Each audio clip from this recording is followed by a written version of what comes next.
नमस्कार। आज हम बात करने जा रहे हैं उस ग्रह की जो खुद तो दिखाई नहीं देता, लेकिन आपकी पूरी जिंदगी पर उस एक ग्रह का प्रभाव होता है।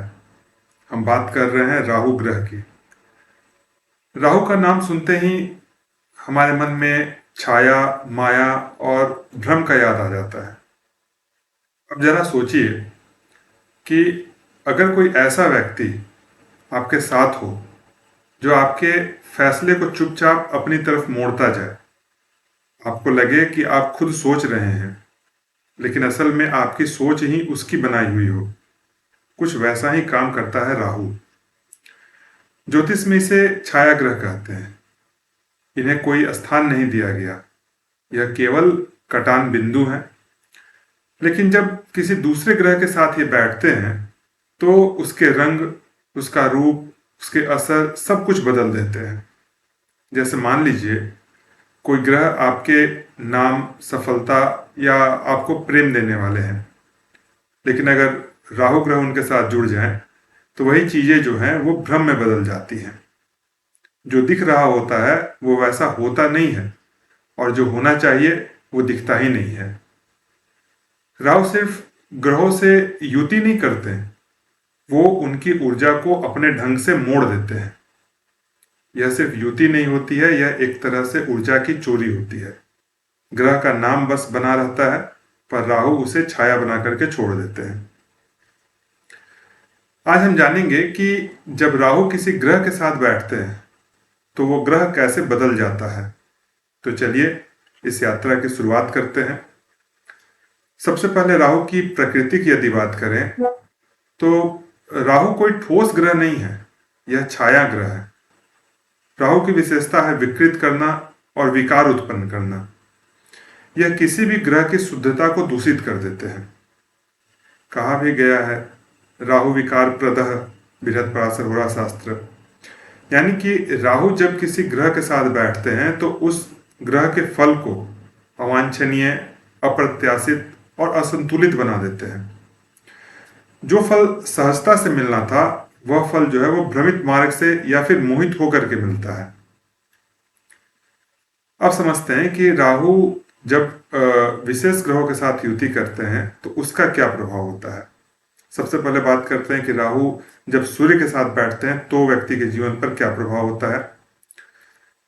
सूर्य को ज्योतिष शास्त्र में आत्मा, पिता और आत्मविश्वास का कारक ग्रह माना गया है। जब कुंडली में सूर्य के साथ राहु बैठते हैं तो यह युति व्यक्ति के आत्मविश्वास को भ्रम में बदल देती है।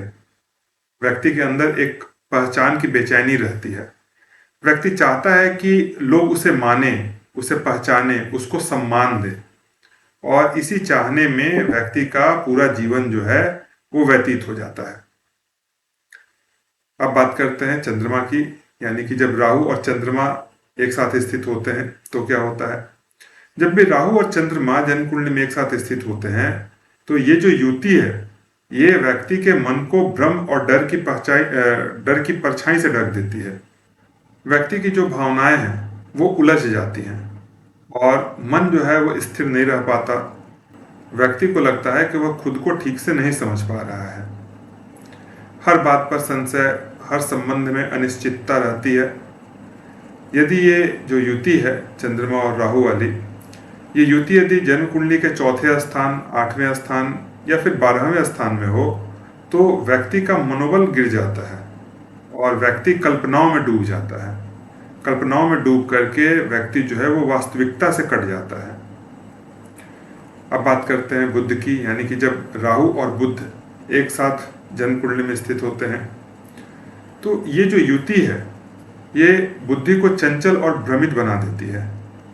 व्यक्ति की वाणी में प्रभाव होता है, वह तर्क करता है, सबको उलझा सकता है, लेकिन कई बार स्वयं भी अपने विचारों में उलझ जाता है। बार बार निर्णय बदलना, निर्णय में अस्थिरता रहना व्यक्ति की छवि को प्रभावित कर सकता है। अगर यह युति जो है ये जन्म कुंडली के तीसरे स्थान, छठे स्थान या फिर 10वें स्थान में हो तो जातक जो है वो मार्केटिंग या फिर मीडिया के क्षेत्र में तेजी से उन्नति करते हैं। अब बात करते हैं मंगल की, यानी कि जन्म कुंडली में यदि राहु और मंगल यह युति बनी हुई हो तो आप देखेंगे कि व्यक्ति के भीतर एक अनियंत्रित ऊर्जा होती है और व्यक्ति किसी भी चीज का बहुत ही तीव्र गति से प्रतिक्रिया करता है। अचानक प्रतिक्रिया की प्रवृत्ति व्यक्ति के अंदर जागृत हो जाती है। यह योग जो है व्यक्ति को बहादुर बनाता है, लेकिन उसे लगता है कि सब कुछ अभी और इसी वक्त चाहिए, इसी वक्त होना चाहिए। धैर्य की परीक्षा में यह व्यक्ति जो है वो अक्सर जो है वो असफल हो जाते हैं। कई बार यह युक्ति जो है व्यक्ति को जोखिम भरे कामों की ओर आकर्षित करता है, जैसे स्टंट करना, तेज गाड़ी चलाना या फिर वाद विवाद करना। और यदि यही युति जो है वो जन्म कुंडली के 10वें स्थान या फिर तीसरे स्थान में हो, तो ऐसे व्यक्ति जो है वो सैनिक या फिर खिलाड़ी भी बनते हैं। और अन्य ग्रहों का अगर योग हो, शुभ ग्रहों का योग हो, तो इसमें नाम भी कमाते हैं। अब बात करते हैं राहु और गुरु की। यदि यह युति जन्म कुंडली में बन रही हो, तो यह युति जो है यह व्यक्ति को अंधेरे में ज्ञान की मशाल थमाती है। इस युति के कारण व्यक्ति में अत्यधिक जानने की लालसा होती है। ऐसा व्यक्ति दर्शन, वेद, मनोविज्ञान या फिर ज्योतिष जैसे क्षेत्रों में गहराई से उतर सकते हैं।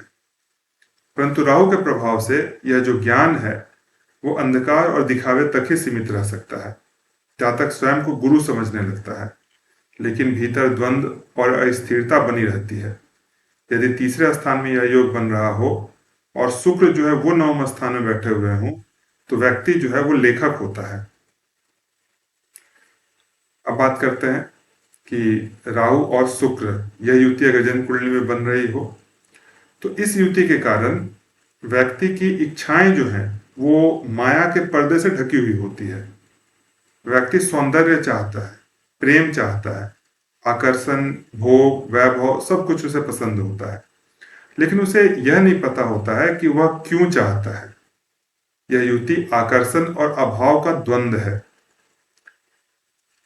यह व्यक्ति को संसार का सारा सुख देने का वादा करती है, लेकिन आप देखेंगे कि हर सुख के पीछे यह युति जो है एक अदृश्य प्रश्न चिन्ह छोड़ देती है। अब बात करते हैं राहु और शनि की। यदि राहु और शनि की युति जन्म कुंडली में हो, तो आप देखेंगे कि व्यक्ति का जो संघर्ष है वो व्यक्ति के संशय से ढक जाता है। व्यक्ति मेहनत करता है, परंतु उसे भरोसा नहीं होता है कि उसका फल उसको मिलेगा ही, या उसका फल उसको सकारात्मक मिलेगा। उसके जीवन में हर काम जैसे धीमा पड़ जाता है या अटक अटक करके होता है। निष्कर्ष के तौर पर यदि देखा जाए, तो जब राहु किसी भी ग्रह से युति करते हैं तो वह उस ग्रह की ऊर्जा को प्रभावित कर देते हैं। फल मिलता है, अवसर आते हैं, लेकिन सब कुछ किसी धुंध से ढका हुआ होता है। व्यक्ति सोचता है कि वह उस ग्रह की शक्ति को जी रहा है, पर वास्तव में वह उसकी परछाई में भटक रहा होता है। परंतु एक बात का ध्यान रखें कि ऐसा नहीं है कि हर बार राहु जो है वो बुरा फल ही देगा। कई बार राहु अच्छा फल भी देने वाले होते हैं। इसके कुछ विशेष नियम होते हैं कि कब राहु अच्छा फल देंगे चार्ट में। इसके विषय में हम आने वाले वीडियो में आपको बताते रहेंगे। आज के कार्यक्रम को यहीं पर हम लोग विराम देंगे। आज के लिए बस इतना ही। आप सभी का दिन शुभ हो। हरिओम नारायण।